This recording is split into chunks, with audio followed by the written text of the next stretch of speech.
Saglit lang, pwede ba kita ipag-pray muna?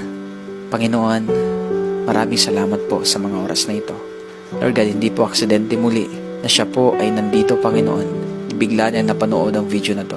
Lord, I pray in the name of Jesus na anuman ang gumugulo sa taong ito, Panginoon, anumang ginagawa ng kaaway sa kanyang buhay, sa pamamagitan, Lord, ng mga problema, sa pamamagitan ng mga pagsubok, mga sitwasyon na matitindi sa kanyang buhay. Dalangin ko ngayon, Panginoon, bigyan mo siya, Panginoon, o God, na lakas na nanggagaling sa iyo.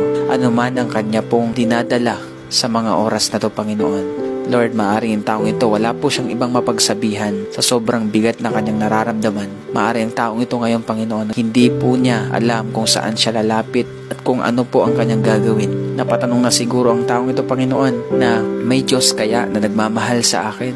May Diyos kaya na nakakaalam ng sitwasyon ko? Pero Lord, hayaan niyo po, Panginoon, patunayan mo po sa taong ito na ikaw ay nariyan palagi. Anuman paggugulo ng kaaway sa kanya, in the name of Jesus, I rebuke it. Lord, I release peace.